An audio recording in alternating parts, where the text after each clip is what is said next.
Hello बच्चों, कैसे हैं आप सब। आई होप आप सब अच्छे होंगे। आपकी पढ़ाई बहुत ही जबरदस्त चल रही होगी। मेरा नाम है इंजमाम खान। स्वागत करता हूं आपका हमारे शानदार यूट्यूब प्लेटफॉर्म जिसका नाम है एफएमआई करियर इंस्टीट्यूट। जैसा कि बच्चों आपको पता है कि हमने बिजनेस स्टडीज का चैप्टर नंबर 5 ऑर्गेनाइजिंग स्टार्ट कर दिया था और हमने इसके 3 लेक्चर्स अभी तक पढ़ चुके हैं और वो भी बहुत ही शानदार तरीके से। अगर आपने अभी तक ऑर्गेनाइजिंग के तीनों लेक्चर्स नहीं देखे हैं बेटा, तो आप प्लेलिस्ट वाले सेक्शन में जाके देख सकते हैं। वहां पे ऑर्गेनाइजिंग नाम से आपको एक अलग से प्लेलिस्ट देखने को मिल जाएगी। पहले आप उन तीनों लेक्चर्स को देखें, उसके बाद आप इस लेक्चर नंबर 4 पे स्विच करें ताकि आपको सारी की सारी चीजें समझ में आ जाए। और इसी तरीके से बाकी सारे चारों चैप्टर्स भी जो है बेटा, फर्स्ट चैप्टर जो है, सेकंड है, थर्ड है, फोर्थ है, वो भी हमने क्या कर रखा है बेटा, एक प्लेलिस्ट बना रखी है चैप्टर के नाम से। तो आप जा सकते हैं, वहां पे देख सकते हैं और अपनी स्टडी को आगे बढ़ा सकते हैं। और कोई भी डाउट हो बच्चों तो स्क्रीन पे चल रहे नंबर पे आप हमसे कांटेक्ट कर सकते हैं। डिस्क्रिप्शन बॉक्स में आपको हमारा number, email ID, WhatsApp channel का लिंक भी मिल जाएगा। आप वहां पे भी अपने सवाल छोड़ सकते हैं और अगर आप चाहें तो आप यूट्यूब सेक्शन के कमेंट सेक्शन में भी अपने सवाल छोड़ सकते हैं। वहां पे भी हम आपको जवाब दे देंगे, चाहे अकाउंट से रिलेटेड हो, चाहे इको हो, चाहे बिजनेस हो। बस आपको क्या करना है बेटा, हमारे साथ पढ़ते हुए चलना है, बहुत ही शानदार तरीके से पढ़ते हुए चलना है। टारगेट है हमारा क्लास 12th बोर्ड का बेटा, तो इसी तरीके से लेक्चर्स आपके लिए आते रहेंगे। बस अगर आपको वीडियोस पसंद आ रही हो तो इसे लाइक करना है, शेयर करना है और चैनल को सब्सक्राइब करना मत भूलना बेटा। और बेल आइकन पे भी क्लिक जरूर कर देना ताकि आपको सभी वीडियोस के नोटिफिकेशन टाइम टू टाइम पे मिलते रहे। चलिए बच्चे, अब हम देखते हैं कि हमने बेटा लेक्चर नंबर 3 में क्या पढ़ लिया था। देखिए, अभी तक हमने बेटा ऑर्गेनाइजिंग चैप्टर के अंदर इंट्रोडक्शन की बात कर ली थी कि आखिर ऑर्गेनाइजिंग क्या होता है, ये हमने अच्छे से समझ लिया था। उसके बाद हमने प्रोसेस ऑफ ऑर्गेनाइजिंग कि आखिर ऑर्गेनाइजिंग का प्रोसेस क्या होता है, वो भी हमने अच्छी तरीके से समझ लिया था। उसके बाद importance and significance of organising के ऑर्गेनाइजिंग के एक बिजनेस के अंदर क्या इंपॉर्टेंस होती है, उसकी क्या सिग्निफिकेंस होती है, वो भी हमने समझ लिया था।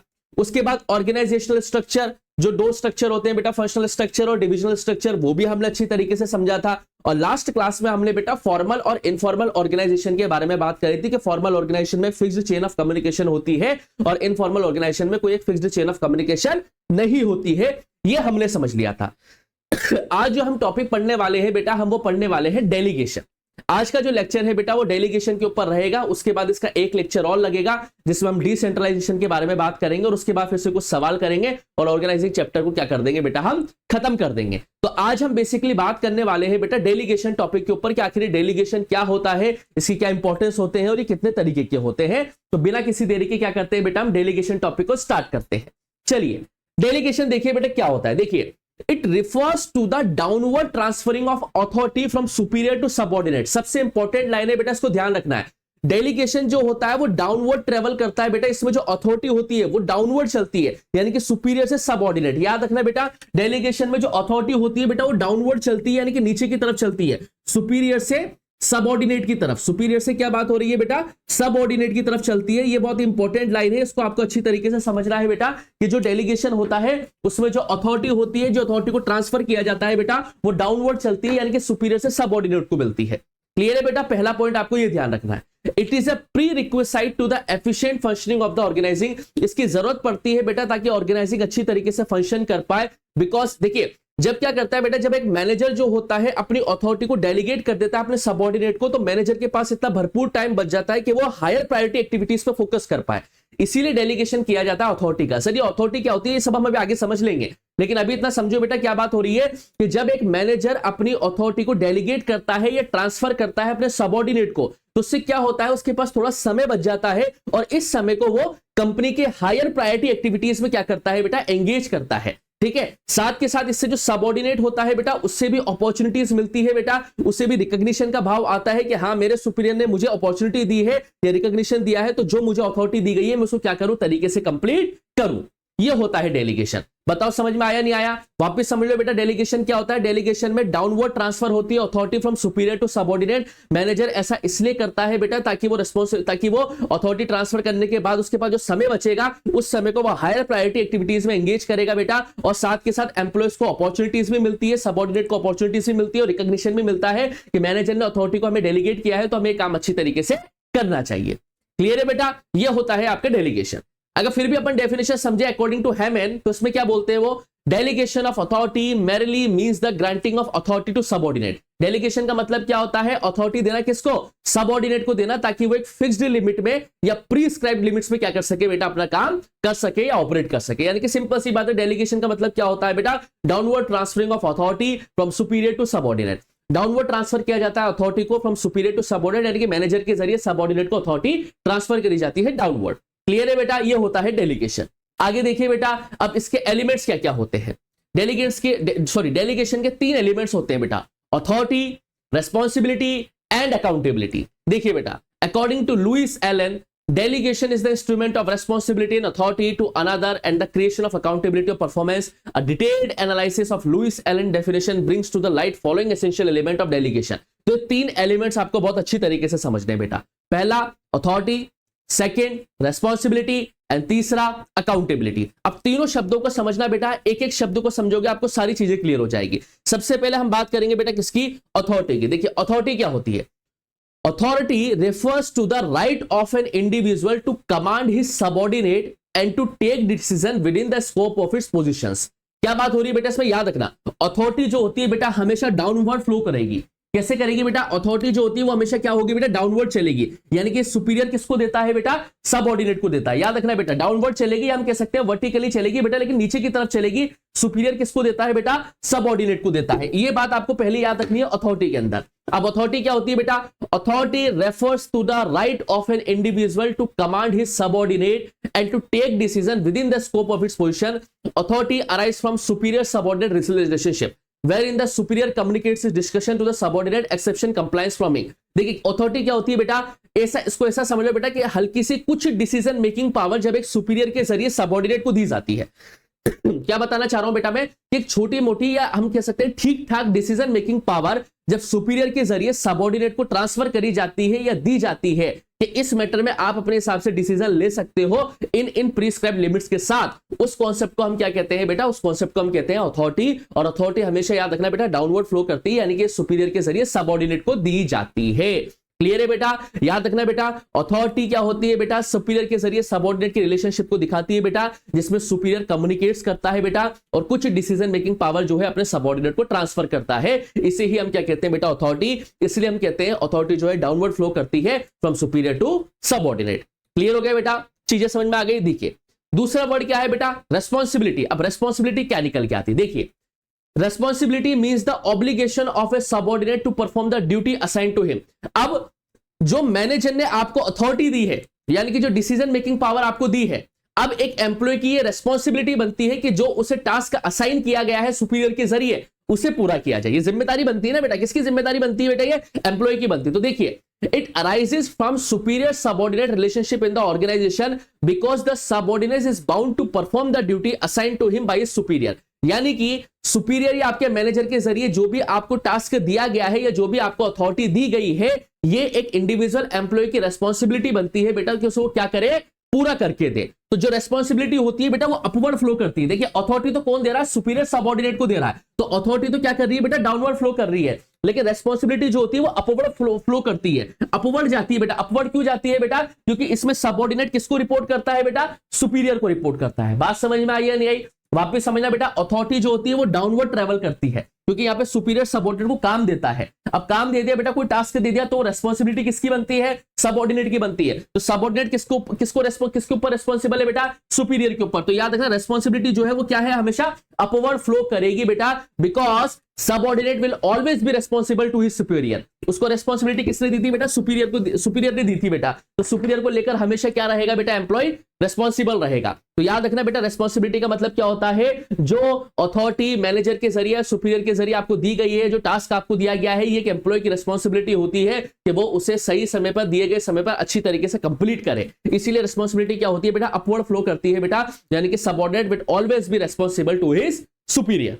आई होप आपको दोनों की दोनों चीजें समझ में आ रही होगी। फिर भी कोई डाउट हो बेटा तो कमेंट सेक्शन में छोड़ देना। और तीसरा देखिए बेटा एलिमेंट क्या है डेलीगेशन का? अकाउंटेबिलिटी। अब अकाउंटेबिलिटी का मतलब क्या होता है बेटा? कि जो फाइनल आउटकम आया है काम का, उसका आंसर कौन देगा? देखिए अथॉरिटी डेलीगेट कर दी गई, कर दी, वो क्या हो रही है? डाउनवर्ड फ्लो कर रही है। रेस्पॉन्सिबिलिटी एक्सेप्ट कर ली गई, कर ली, वो क्या करेगी? अपवर्ड फ्लो करेगी। अब जब रेस्पॉन्सिबिलिटी आपने एक्सेप्ट कर ली तो आप अकाउंटेबिलिटी के लिए मना नहीं कर सकते। देखिए हमने क्या पढ़ा बेटा? It cannot be delegated and flows upwards. याद रखना बेटा, अकाउंटेबिलिटी को आप डेलीगेट नहीं कर सकते और ये अपवर्ड फ्लो नहीं करती है, ठीक है, सॉरी अपवर्ड फ्लो करती है। ये बात ध्यान रखना है बेटा, वो क्या बात हो रही है कि अकाउंटेबिलिटी को आप डेलीगेट नहीं कर सकते और ये अपवर्ड फ्लो करती है। क्या करती है बेटा? अपवर्ड फ्लो करती है। A subordinate will be accountable to superior for satisfactory performance of work. Accountability इस कॉन्सेप्ट जो है बेटा वो रिलेटेड है फाइनल आउटकम से, कि फाइनल आउटकम आखिर आया क्या है, फाइनल आउटकम आखिर आया क्या है। अथॉरिटी से निकलती है रिस्पांसिबिलिटी, रिस्पांसिबिलिटी से क्या निकलती है बेटा? अकाउंटेबिलिटी। आपको ये चीज ध्यान रखनी है। मैं क्या बताना चाह रहा हूं बेटा, अकाउंटेबिलिटी का मतलब होता है बेटा फाइनल आउटकम। एक बात ध्यान रखना अच्छे से बेटा कि एक बार अथॉरिटी को डेलीगेट कर दिया गया बेटा, रिस्पांसिबिलिटी एक्सेप्ट कर ली गई, तो आप अकाउंटेबिलिटी के लिए मना नहीं कर सकते। और याद रखना, अकाउंटेबिलिटी को डेलीगेट नहीं किया जा सकता और ये अपवर्ड फ्लो करती है, क्योंकि एक सबऑर्डिनेट हमेशा अकाउंटेबल रहेगा अपने सुपीरियर को लेकर एक वर्क को सेटिस्फैक्टरी तरीके से परफॉर्म करने के लिए। बात समझ में आई या नहीं आई? तो ये बात हमेशा ध्यान रखना बेटा। कंक्लूजन क्या निकल के आता है? अथॉरिटी को डेलीगेट किया जाता है, रेस्पॉन्सिबिलिटी को एज्यूम किया जाता है और अकाउंटेबिलिटी को इंपोज किया जाता है। तो रेस्पॉन्सिबिलिटी कहां से निकली बेटा? अथॉरिटी से। और अकाउंटेबिलिटी कहां से निकली बेटा? रेस्पॉन्सिबिलिटी से। तो ये बात ध्यान रखना, अथॉरिटी से क्या निकली बेटा? रेस्पॉन्सिबिलिटी। और रेस्पॉन्सिबिलिटी से क्या निकली बेटा? अकाउंटेबिलिटी। अथॉरिटी कहां फ्लो करती है बेटा? डाउनवर्ड। रेस्पॉन्सिबिलिटी कहां फ्लो करती है बेटा? अपवर्ड। और अकाउंटेबिलिटी कहां फ्लो करती है बेटा? अपवर्ड। याद रखना, अकाउंटेबिलिटी जो है वो डेलीगेट नहीं की जा सकती। ये फाइनल आउटकम के बारे में बात हो रही है कि आखिर फाइनल आउटकम आया क्या है। और अथॉरिटी से ही निकलती है रिस्पांसिबिलिटी, और रिस्पांसिबिलिटी से ही निकलती कौन बेटा? अकाउंटेबिलिटी। तो ये तीन एलिमेंट्स होते हैं बेटा इंपॉर्टेंट, किसके बेटा? डेलीगेशन के। और यही से सवाल बनता है बहुत बार इनके बीच में डिफरेंस का। तो आप यहां से देख सकते हैं बेटा डिफरेंस क्या रहता है बेटा इसमें। हालांकि वैसे तो मैंने आपको समझा दिया है, लेकिन फिर भी आप समझ सकते हैं कि डेलीगेशन जो है पूरी तरीके से डेलीगेट हो सकता है, रेस्पॉन्सिबिलिटी पूरी नहीं हो सकती, अकाउंटेबिलिटी बिल्कुल भी डेलीगेट नहीं हो सकती। तो आप देख सकते हैं बेटा, इसमें कोई दिक्कत वाली बात है। फ्लो देख लेना बेटा, फ्लो से इंपॉर्टेंट सवाल बनते हैं। अथॉरिटी डाउनवर्ड फ्लो करेगी, रेस्पॉन्सिबिलिटी अपवर्ड फ्लो करेगी और अकाउंटेबिलिटी भी अपवर्ड फ्लो करेगी। क्लियर है बेटा? ये बात ध्यान रखना, ठीक है। तो अथॉरिटी क्या होती है बेटा? कमांड देने का अधिकार। रेस्पॉन्सिबिलिटी क्या होती है कि जो आपको कमांड दिया गया है आप उसको परफॉर्म करो। और अकाउंटेबिलिटी का मतलब क्या होता है कि जो आपको टास्क दिया गया था उसका आउटकम क्या आया उसको लेकर आंसर दो। आउटकम क्या आया, फाइनल आउटकम क्या आया। तो अथॉरिटी का मतलब राइट टू कमांड, जिसने कमांड दिया। रेस्पॉन्सिबिलिटी आपने ली कि ठीक है हम ये काम गिवन टाइम पे पूरा करके देंगे। और अकाउंटेबिलिटी का मतलब होता है फाइनल आउटकम क्या आया उस टास्क को लेकर। तो ये होती है अथॉरिटी, रेस्पॉन्सिबिलिटी और अकाउंटेबिलिटी। क्लियर है बेटा? ये डेलीगेशन के एलिमेंट्स है। आई होप आपको तीनों की तीनों चीज समझ में आई होगी। अब क्या पढ़ेंगे बेटा? Importance of delegation of authority. जब अथॉरिटी को डेलीगेट किया जाता है तो उसकी क्या इंपॉर्टेंस होती है। तो सबसे पहला आपको यह बात ध्यान रखना है बेटा, इफेक्टिव मैनेजमेंट। देखिए कैसे, by empowering the employees, the managers are able to function more efficiently as they get more time to concentrate on important matters. Freedom for doing routine work provides them with opportunities to excel in new areas. क्या बात हो रही है बेटा कि जब एक superior अपनी अथॉरिटी को डेलीगेट करता है तो उसके पास काफी सारा टाइम बच जाता है बेटा, कि ताकि वो कंपनी के मेन इंपॉर्टेंट मैटर्स के ऊपर कंसंट्रेट कर पाए बेटा, और अपने रूटीन वर्क से थोड़ी सी आजादी मिलने के बाद वो नई अपॉर्चुनिटीज में एक तरीके से क्या हासिल कर पाए बेटा? महारत हासिल कर पाए। तो याद रखना, अथॉरिटी को डेलीगेट करने के क्या क्या इंपॉर्टेंस होते हैं। तो सबसे पहला क्या है बेटा? Effective management. जब एक सुपीरियर अपनी अथॉरिटी को डेलीगेट करता है अपने सबऑर्डिनेट को, तो उसके पास इतना टाइम बच जाता है बेटा कि वो कंपनी के इंपॉर्टेंट मैटर्स के ऊपर कंसंट्रेट कर सके और साथ के साथ नई अपॉर्चुनिटीज और नए एरियाज में क्या कर सके? अपने आप को एक्सेल कर सके। ये होता है पहला इंपॉर्टेंस किसका बेटा? डेलीगेशन ऑफ अथॉरिटी का, जिसका मतलब क्या होता है बेटा? Effective management. कि अथॉरिटी को डेलीगेट करने से क्या होता है बेटा? मैनेजमेंट क्या बनता है बेटा? आपका इफेक्टिव बनता है। दूसरा क्या है बेटा? Employees development. एम्प्लॉइज का भी डेवलपमेंट होता है। कैसे? देखिए बेटा, जब एक सुपीरियर डेलीगेट करता है अपनी अथॉरिटी को, तो उसे सबऑर्डिनेट को भी क्या मिलता है बेटा? अपॉर्चुनिटीज मिलती है। किस चीज की अपॉर्चुनिटीज? अपनी एबिलिटीज को दिखाने की अपॉर्चुनिटीज, अपनी कैपेबिलिटी को दिखाने की अपॉर्चुनिटीज और अपने एक्सपीरियंस को दिखाने की opportunities. It allows them to develop those skills which will enable them to perform complex task and assume those responsibilities which will improve their career prospect. जब एक मैनेजर अथॉरिटी को डेलीगेट करता है तो उससे एम्प्लॉय का भी डेवलपमेंट होता है। कैसे? क्योंकि एक सबऑर्डिनेट को अपॉर्चुनिटीज मिलती है कि उससे जो टास्क दिया गया है अब वो अपनी एबिलिटी, कैपेबिलिटी और एक्सपीरियंस के साथ उस टास्क को पूरा करे। उसको स्किल्स को डेवलप करने का पूरा मौका मिलता है कि जो उससे टास्क दिया गया है अपने सुपीरियर के जरिए उस कॉम्प्लेक्स टास्क को वो एक रेस्पॉन्सिबल पर्सन रहते हुए शानदार अकाउंटेबिलिटी के साथ क्या करे बेटा? कंप्लीट करे। तो इससे क्या होता है बेटा, जब अथॉरिटी को डेलीगेट किया जाता है तो इससे एम्प्लॉयज का भी डेवलपमेंट होता है, क्योंकि टास्क किसको दिया गया है बेटा, एम्प्लॉयज को। अब एम्प्लॉय क्या करेंगे बेटा, अपनी शानदार स्किल्स के साथ, अपनी एबिलिटीज, कैपेबिलिटी और एक्सपीरियंस के साथ क्या करेंगे बेटा, उस टास्क को पूरी तरीके से कंप्लीट करेंगे, क्योंकि वो रेस्पॉन्सिबल किसको लेकर है बेटा, सुपीरियर को लेकर रेस्पॉन्सिबल है। जिससे क्या होगा बेटा, उनका करियर भी सुधरेगा और साथ के साथ उनका पर्सनल डेवलपमेंट या स्किल डेवलपमेंट भी शानदार तरीके से होता है।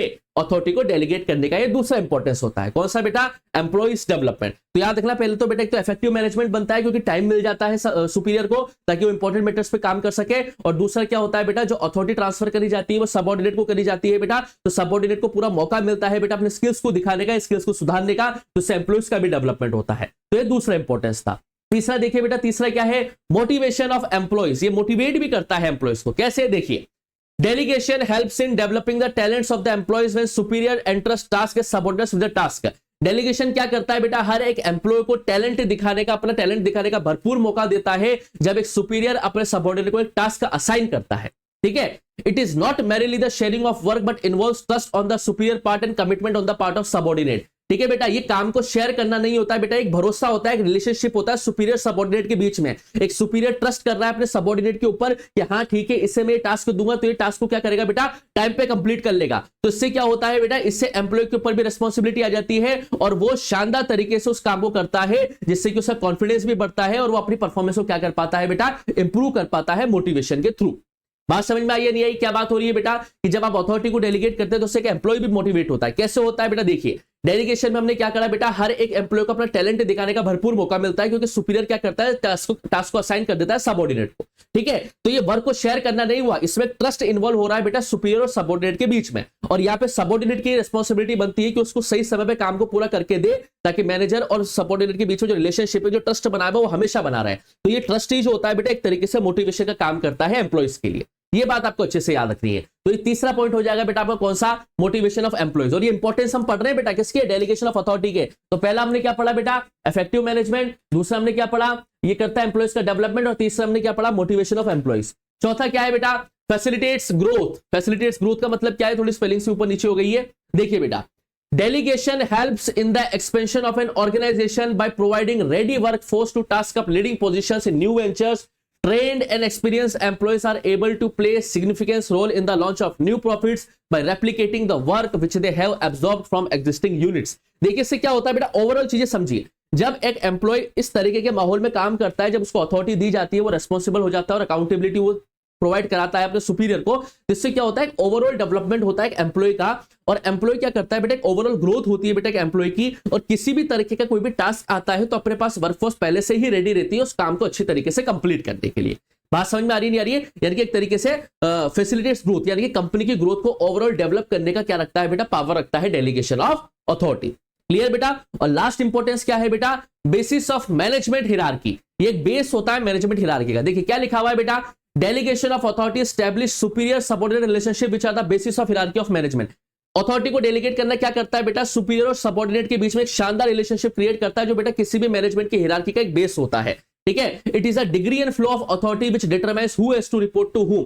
और इससे ये भी पता लगता है बेटा कि जो फ्लो है अथॉरिटी को, इससे ये पता लगता है कि किसको किसको रिपोर्ट करना है, कौन सा एम्प्लॉय किसको क्या करेगा बेटा, रिपोर्ट करेगा। तो एक तरीके से क्या होता है, जो डेलीगेशन है अथॉरिटी का बेटा, वो बेसिस होता है मैनेजमेंट हिरार्की का, यानी कि इंपॉर्टेंट रोल प्ले करता है मैनेजमेंट की हिरार्की में। और इसके तहत क्या होता है बेटा, ये अपने जो इंपॉर्टेंस है डेलीगेशन के, वो क्या होते हैं बेटा, पूरी तरीके से कंप्लीट होते हैं। तो आज हमने क्या टॉपिक पे बात करी बेटा, डेलीगेशन। हमने समझा कि डेलीगेशन क्या होता है, लुइस एलन की डेफिनेशन को हमने समझा कि क्या होती है बेटा। उसके बाद हमने 3 एलिमेंट्स पे बात करी बेटा, delegation authority, responsibility, accountability. Authority downward flow करती है, रिस्पॉन्सिबिलिटी अपवर्ड फ्लो करती है, अकाउंटेबिलिटी अपवर्ड फ्लो करती है। अथॉरिटी में कमांड दिया जाता है, रिस्पॉन्सिबिलिटी में कमांड को, टास्क को लिया जाता है कि हाँ ठीक है हम इसको काम को करेंगे, और अकाउंटेबिलिटी में फाइनल आउटकम पे आंसर की बात करी जाती है। क्लियर है बेटा? और याद रखना, अकाउंटेबिलिटी डेलीगेट नहीं करी जा सकती और ये अपवर्ड फ्लो करती है। उसके बाद हमने क्या टॉपिक पढ़ा बेटा, उसके बाद हमने लास्ट टॉपिक पढ़ा कि इंपॉर्टेंस क्या है डेलीगेशन की एक बिजनेस ऑर्गेनाइजेशन के अंदर। तो उसमें हमने देखा इफेक्टिव मैनेजमेंट को बनाती है, एम्प्लॉयज का डेवलपमेंट करती है, मोटिवेट करती है एम्प्लॉयज को, ग्रोथ को बढ़ाती है, और साथ के साथ ये एक बेसिस है मैनेजमेंट की हिरार्की का। और इसके साथ क्या होता है बेटा, अपने डेलीगेशन वाला जो टॉपिक है वो पूरी तरीके से कंप्लीट होता है। और एक लेक्चर और लगेगा बेटा इस चैप्टर का, जिसमें हम डिसेंट्रलाइजेशन पढ़ेंगे, और डिसेंट्रलाइजेशन पूरा कंप्लीट करने के बाद उसके बाद हम एक लेक्चर लेके आएंगे जिसमें हम ऑर्गेनाइजिंग के कुछ क्वेश्चंस के बारे में बात करेंगे, और उसके बाद हमारा चैप्टर जो है पूरी तरीके से क्या हो जाएगा बेटा, कंप्लीट हो जाएगा। तो प्लानिंग हमने पढ़ लिया, ऑर्गेनाइजिंग 2 लेक्चर्स में और निपट जाएगा। फिर उसके बाद हम क्या पढ़ेंगे बेटा, स्टाफिंग पढ़ेंगे, फिर स्टाफिंग के बाद डायरेक्टिंग आएगा, डायरेक्टिंग के बाद कंट्रोलिंग भी आएगा। और हाँ बेटा, कोई भी डाउट हो बेटा आपको इस लेक्चर में तो आप कमेंट सेक्शन में छोड़ सकते हो, स्क्रीन पे चल रहे नंबर पे हमसे कांटेक्ट कर सकते हो, और किसी भी तरह कोई भी परेशानी हो तो बेटा हमसे कांटेक्ट करें। लेकिन हाँ बेटा, वीडियोस पसंद आ रही है तो वीडियोस को लाइक करना है, शेयर करना है, और चैनल को सब्सक्राइब करना मत भूलना, बेल आइकन पे क्लिक जरूर करना ताकि नोटिफिकेशंस मिल जाए। और अपने दोस्तों को भी बेटा वीडियो क्या करो बेटा, शेयर करो ताकि वो भी इस पढ़ाई का मजा ले सके। और साथ के साथ पढ़ते चलो बेटा, किसी भी तरह कोई परेशानी आए आपको, चाहे अकाउंट्स हो, चाहे इको हो, चाहे बिजनेस हो, तो आप कमेंट सेक्शन में स्क्रीन पे चल रहे नंबर पे हमसे कांटेक्ट कर सकते हैं। ऐसे ही बेहतरीन वीडियोस बेटा आपके लिए आती रहेगी, और भी कुछ ना कुछ नया हम करते रहेंगे आपके लिए बेटा। बस आपको क्या करना है, हमसे जुड़े रहना है, अच्छे अच्छे कमेंट करने हैं, वीडियोस को लाइक करना है बेटा, ठीक है। और जल्दी ही मिलूंगा आपसे बेटा इसके एक नेक्स्ट लेक्चर में, जिसमें हम पढ़ेंगे डिसेंट्रलाइजेशन। तब तक के लिए आप लोग पढ़ते रहिए, मस्त रहिए। Thank you, bye bye.